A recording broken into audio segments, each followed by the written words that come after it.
안녕하세요. 여기는 도시책방입니다.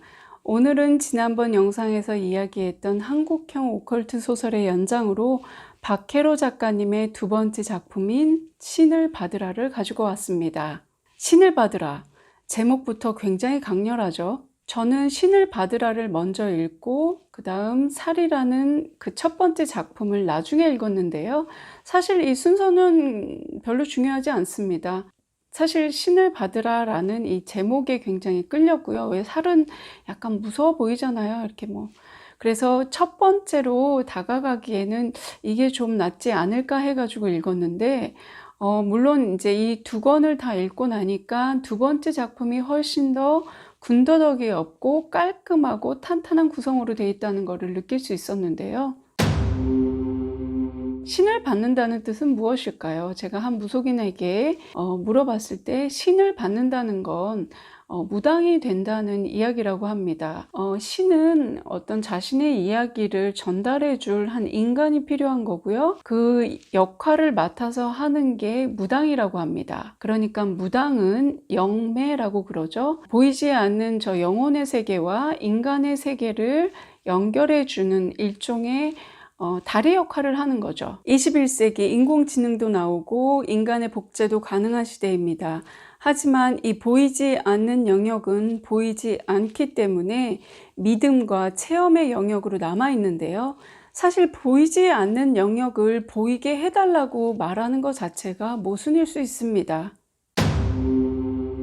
책을 읽으면서 어떤 종교에 대한 생각을 좀 많이 해봤는데요. 저는 이 책을 종교를 초월해서 한 인간의 눈으로 바라보고자 합니다. 우선 신은 절대 영역입니다. 인간은 상대적인 영역에 있죠. 동물은 본능의 영역에 있습니다. 그러니까 인간은 본능적인 동물이자 또 신의 영적인 능력을 갖고 있는 중간 단계에 있는 존재인 거죠. 그래서 인간의 세계는 상대적인 세계이기 때문에 누군가가 이렇게 얘기하면 다른 누군가는 또 저렇게 이야기할 수 있습니다. 인간은 이렇게 서로 상대적인 영역에서 서로 어울려 살기 때문에 절대적인 전지전능한 신의 영역에 대한 어떤 갈구가 생기기 마련입니다. 인간이 신처럼 조금이라도 능력이 있다면 아마 신을 찾지 않았을 거예요. 왜냐하면 인간은 오만하니까요. 그리스 신화에 나오는 신들은 인간들처럼 감정에 휘둘리면서 서로 사랑하고 질투하고 싸우고 화해합니다. 우리나라의 토속신앙인 무속에도 여러 가지 신들이 있는데요. 그 신과 연결해주는 그 무당은 인간을 대신해서 신들에게 기도를 하고 인간은 세속적으로 착하고 행복하게 살면 그만입니다. 그리고 이 무속신앙에서는 반드시 이야기하는 권선징악이 있습니다. 그러니까 착한 사람은 복받고 나쁜 사람은 벌받는다는 거죠. 그리고 이 신들은 인간들의 복과 화에 관여하면서 함께 기뻐하고 슬퍼한다고 말합니다. 이와 반대로 유일신을 믿는 종교는 자신들이 믿는 신이 아닌 이상에는 우상이나 미신으로 간주하고 그러한 종교를 믿는 사람들을 개종하거나 간증해야 된다는 일종의 채무의식이 있는 것 같습니다. 저는 이 책이 너무 재밌어서 사실 주변에 이 책 읽어봐 이렇게 많이 했거든요. 제가 어떤 책을 함부로 이렇게 권유하는 편은 아닌데 이 책은 정말 그냥 너무 재밌는 거예요. 이야기의 몰입감이나 스토리 전개나 여기 나오는 캐릭터 뭐 하나 빠질 거 없이 이 책 두 권 다 너무 재밌어서 여기저기 추천을 했습니다. 그래서 대부분의 반응은 그래 읽어볼게 재밌겠다. 다 읽었으면 나도 빌려줘 이랬었거든요.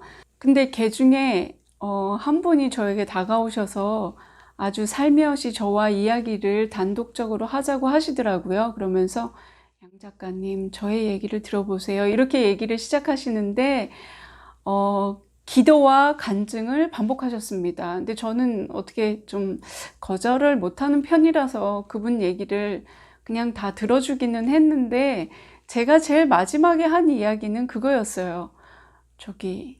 이거 소설이에요. 소설은 소설로 받아들이면 안 될까요? 그래서 지난번 영상에도 말씀드렸지만 자신의 믿음이, 자신의 종교에 대한 믿음이 확고하신 분들은 이 책을 읽으면 화가 날 수도 있어요. 왜냐하면 자기가 믿는 거랑 다르거든요. 그러니까 그런 분들에게는 저는 권하지 않고요. 정말 이런 세상도 있겠구나. 재밌겠다. 이렇게 좀 가벼운 마음으로 시작해 가지고 좀 호기심 많으신 분들은 이 책을 읽어도 재밌다라고 얘기하실 수 있을 거예요. 그러니까 그런 분들에게는 정말 강추하는 책입니다. 사실 제가 종교적인 논란을 일으킬 생각은 전혀 없고요. 저도 여러 종교에 대해서 관심이 많고 어떤 영적인 세상에 대해서 호기심이 많기 때문에 이런저런 체험을 많이 했었는데요. 제가 이 무속에 대해서 약간 정보를 캐고 알아내면서 어떤 기독교와 많이 다르다고 느낀 거는 밀양이라는 영화를 보면서 느꼈었는데요. 밀양에서는 그 유괴 살인범이 스스로 하나님한테서 용서를 받았다고 이야기를 하잖아요. 그래서 그 주인공인 전도연이 이제 거의 미쳐서 이제 정신병원까지 가게 되는 그런 이야기인데요.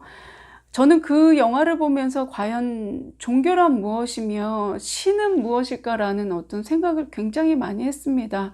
근데 마찬가지로 여러 가지 무속이나 어떤 이슬람이건 힌두건 어떤 불교건 기독교건 천주교건 여러 가지 종교에서 얘기할 때 권선징악을 명확하게 얘기하는 건 무속신앙이었었던 것 같아요. 만약에 무속인이 그 전도연을 위로해주는 말을 한다고 했으면 아마 그렇게 얘기했겠죠. 신은 그 사람에게 벌을 내릴 거야. 너는 잘못한 게 없으니까 너가 행복했으면 좋겠어 라고 얘기를 했을 것입니다. 여기에 대해서는 굉장히 제가 위험한 발언을 했을 수도 있고요. 여러 가지 종교적인 논란이 있겠지만 정말 이걸 예술의 한 부분, 문화의 한 장르라고 봐주셨으면 좋겠어요. 저는 여기 나와 있는 이런 책들이나 어떤 밀양을 종교적인 관점으로 바라보지 않습니다. 오컬트건 무속신앙이건 종교건 이러한 것들은 모두 다 인간의 본성을 깨우치기 위한 일종의 장치라고 생각을 합니다. 공포라는 극한의 상황에서 인간의 본성은 바닥을 드러내기 마련이거든요. 우리가 살면서 극한의 상황을 겪을 정말 그 경우의 수는 정말 드뭅니다. 그러니까 영화나 책이나 드라마 같은 어떤 극한의 상황에서 인간의 본성을 배울 수 있는 거죠. 그리고 신이 있다 없다, 그리고 신이 있다면 과연 어떤 형태로 어떤 종교의 모습으로 나타나느냐라는 이런 논란은 인류가 존재했을 때부터 있어 왔던 논란이기 때문에 이거를 이 자리에서 얘기하는 것은 그닥 바람직하지 않다고 생각을 해요. 신이라는 존재가 있다면 신은 인간을 사랑할 테고, 그리고 인간이 행복하게 살기를 원할 테죠. 그리고 신이 없다고 믿는 사람들은 또 인간이 이 세상에서 한 번뿐인 이 삶을 행복하고 서로 사랑하면서 평화롭게 살기를 원하겠죠. 그러니까 결국에는 모든 것이 인간의 본성을 배우고 깨우쳐야 지금 이 삶에서 행복하게 살 수 있다는 거, 이거 아닐까요? 저는 그렇기 때문에 이렇게 다양한 장르와 문화와 어떤 책을 읽으면서 제가 알고 있는 세상이 전부가 아니구나. 내가 결코 오만해질 수도 없고 잘난 척을 할 수도 없고 큰 소리를 낼 수도 없구나. 내가 모르는 게 너무 많다라는 걸 깨달아요. 신의 입장에서 봤을 때 저는 정말 나약한 인간의 하나일 뿐입니다. 그렇기 때문에 저는 조금 더 배워야 되는 거고 조금 더 깨우쳐야 하는 거고, 그래서 책을 읽는 거죠. 인간은 절대적인 영역에 머물러 있지 않습니다. 인간은 상대적인 세상에서 상대적으로 살고 있기 때문에 지나친 확신은 오히려 자기 발전을 해치는 길이라고 생각을 해요. 물론 확신이 없는 사람은 없습니다. 자기만의 잣대와 도덕의 기준이 있지만 그걸 지나치게 타인에게 강요할 필요는 없다는 거죠. 이 종교라는 문제는 굉장히 보편적인 인류의 문제이긴 하지만 매우 개인적인 선택의 문제입니다. 종교라는 것을 공론화해서 이야기하기는 굉장히 민감하고 까다롭고 그리고 공격받기 굉장히 좋은 주제죠. 이렇게 어렵고 무겁고 까탈스럽고 예민한 주제를 박혜로 작가님께서 다시 한번 건드셨습니다. 무속신앙과 기독교의 콜라보라니, 세상에. 이 책을 다 읽고 나면 정말 KO당한 그런 느낌이 들거든요. 가뜩이나 KO당해가지고 해롱해롱한데 누워있는 이 독자에게 계속해서 잽을 날리는 박혜로 작가님. 정말 대단합니다. 이 책은 강화도 조약이 체결된 1876년에 시작됩니다. 근대의 시작과 조선의 종말을 알리는 조약이기도 했죠. 먹고 살기 힘들 때 사회계급을 막론하고 믿기만 하면 천국을 간다는 사랑과 평등을 앞세운 천주교가 급속하게 퍼지던 때였습니다. 섭주라는 마을을 통치하던 김광신은 장일손이라는 사람을 천주쟁이라고 모함하면서 바로 사형에 처할 것을 명하는데요. 하지만 장일손은 김광신도 자신과 한패라는 말과 함께 온갖 저주를 퍼붓고 결국에는 망나니 석발에 의해 참수당합니다. 물론 망나니에게도 온갖 저주를 퍼붓게 되죠. 그리고 100년이 지난 1976년 앞뒤가 소세지만큼 꽉꽉 막힌 섭주라는 동네에 김정균이라는 사람이 개척교회를 설립합니다. 전도도 개종도 안 될 듯 했지만 서울에서 내려온 젊은 개척교회 목사에게 사람들은 마음을 열기 시작합니다. 김정균 목사는 동네 사람들과 사이좋게 지냈는데 유일하게 거리를 두는 곳이 있었습니다. 바로 무당집이었습니다. 사실 기독교 입장에서는 가장 먼저 전도해야 될 집단인데 김 목사는 동네 사람들의 권유에도 불구하고 이 무속인의 집에 접근하지 못합니다. 그러다가 무당의 딸이라는 묘화가 성경책을 안고 교회에 가는 길에 집단 따돌림을 받게 되죠. 그리고 묘화는 호숫가에서 황금 십자가를 품에 받게 되었다는 기적 같은 일을 겪게 됩니다. 그 이후로 묘화는 마치 성경의 일화들처럼 안진뱅이를 서게 하고 물고기를 가득 잡게 만들고 그다음 살기 힘든 사람들의 어떤 세속적인 욕망을 채워줍니다. 무당의 딸이 예수님의 성령을 받아? 이건 좀 아닌 것 같은데. 묘화는 기도 끝마다 아멘을 외치고 예수님을 찾지만 묘화가 찾는 예수님은 예수님 같지가 않은 거예요. 뭔가 석연찮아요. 근데 동네 사람들은 김정균 목사보다 묘화의 설법에 더 끌리고 동네는 두 편으로 나누어지기 시작합니다. 지금까지 이야기를 들어보면 김정균이라는 기독교 개척교회 목사와 시골 마을에 무당의 딸이라는 기독교와 어떤 무속신앙의 대립, 이렇게 보이죠. 토속신앙과 외래신앙의 대결, 또는 남자와 여자의 대결 구도, 아니면 현대적인 서울에서 온 어떤 도시적인 남자와 시골 무당 딸의 어떤 대립, 갈등, 이게 어떻게 전개될지는 정말 읽어보시고요. 더 이상 얘기하면 정말 스포일러가 되기 때문에 이야기를 하고 싶어서 입은 간질간질한데 더 이상 이야기를 할 수가 없어요. 사실 일부에서는 김정균이라는 목사가 섭주마을에 내려가서 어떤 일들이 벌어지고 그래서 이제 주변에 어떤 이야기가 나오는지 상황이 이렇게 계속 묘사가 되고요. 2부에서는 그 김정균이 이야기의 전반적인 이 전설 또는 어떤 그 100년 전에 일어났던 이야기까지 거꾸로 올라가면서 이 이야기를 하나씩 풀어냅니다. 그러니까 김정균이라는 사람이 모든 것을 거의 알아낸다고 얘기할 수도 있고요. 그리고 2부에 등장하는 새로운 화자인 소설가가 등장하는데요. 그 사람이 어떻게 보면은 비밀의 열쇠를 쥔 사람 같기도 하고요. 이게 첫 번째 작품처럼 정말 말도 안 되는, 정말 피할 수 없는 어떤 저주가 얽힌 그런 동네 이야기이긴 한데요. 이 동네 사람들이 어떻게 변하는지 그 과정이 굉장히 좀 끔찍합니다. 그리고 이 동네 사람들도 자신들이 왜 변하고 왜 폭력적으로 되는지 이해하지 못한 채 서로 의심하고 광기 어린 사투를 벌이게 되죠. 저는 지옥이 있다면 어느 누구도 믿을 수 없는 순간, 어느 누구도 믿을 수 없는 상황, 그런 장소라고 생각을 합니다. 사람이 누군가를 믿지 못하면 그만큼 믿지 못하는 사람은 불안과 의심에 초조하게 되는데요. 마음의 편안함이 사라지게 되는 거죠. 이 책의 2부가 바로 그런 상황입니다. 이 동네 사람들은 서로를 의심하게 되고요. 이 김광균이라는 그 사람도 결국에는 자기 자신조차도 믿지 못하게 됩니다. 이 묘화가 얘기하는 이 주문이 굉장히 정말 묘합니다.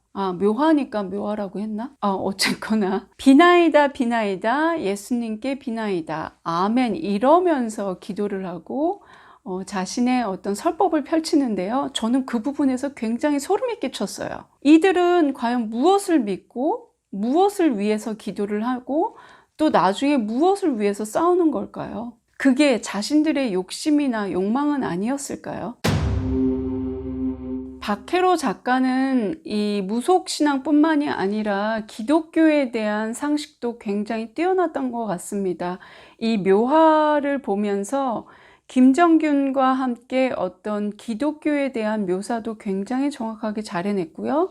성경에서 캐릭터를 따오기도 했습니다. 제가 뭐 누구라고 얘기할 수는 없지만 뭐 바리새인이라든지 베드로라든지 아니면은 의심이 많은 도마 또는 예수님의 어떤 도래를 알리는 성각자 이런 선지자 이런 사람들의 캐릭터가 이 동네 주민에서 곳곳이 보여요. 그걸 찾는 재미도 아마 있을 것입니다. 하긴 이 캐릭터를 찾아내기도 전에 사실 이야기가 너무 속도감이 빠르고 몰입감이 좋아가지고요.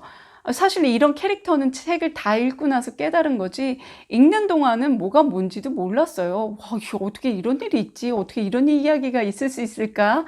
라면서 재밌으면서도 정말 너무 무섭고 오싹하고 막 소름 돋는 그런 이야기였습니다. 곡성에서도 이렇게 누가 의인이고 누가 악인인지 잘 모르잖아요. 이 책에서도 마찬가지예요. 결국에는 서로가 서로를 의심하면서 싸우기 시작하는데 도대체 누가 옳은 사람이지? 이게 어떻게 된 거지? 이게 독자에게 너무 많은 혼란을 주는데 그 혼란이 짜증스럽지 않고요. 뭐 이런 얘기가 있어 이런 게 아니라 정말 재밌다. 정말 나를 잘 홀렸구나 이런 생각, 이런 감탄을 했습니다. 이 책 두 권 중에 어떤 거를 영화로 하면은 더 재밌을까 저는 생각해 봤는데 저는 신을 받으라 이게 훨씬 더 영화적인 요소가 다분한 것 같아요. 과거와 현재, 그러니까 조선과 현대시대, 그리고 남자와 여자, 그 다음 도시와 시골, 그리고 기독교와 무속이라는 이분법적인 대비 상황을 통해서 결코 이분법적이지 않은 이야기를 풀어냅니다. 정말 이거다 싶은데 또 반전이 오고 이거다 싶은데 또 반전을 만들어내죠. 정말 반전의 반전이라는 게 이 책을 두고 얘기하는 게 아닐까 할 정도로 정말 재밌게 읽은 책입니다. 정말 재밌다니까 한번 읽어보고 싶죠? 네, 한번 꼭 읽어보세요. 한국의 오컬트적인 요소가 분명히 세계적인 힘이 있다고 믿습니다. 매우 한국적이지만 글로벌하게 확장될 수 있는 이야기라고 저는 생각을 해요. 그래서 저는 박혜로 작가님에게 화이팅! 정말 박수를 보내고 싶습니다. 이 책이 영화가 돼서 정말 세계 시장에 나갔으면 하는. 지금까지 도시책방에 저와 함께 머물러 주셔서 감사합니다. 저의 영상이 마음에 드셨다면 구독과 좋아요와 댓글로 응원 부탁드립니다. 그럼 도시책방은 책 많이 읽고 다시 돌아오겠습니다. 감사합니다.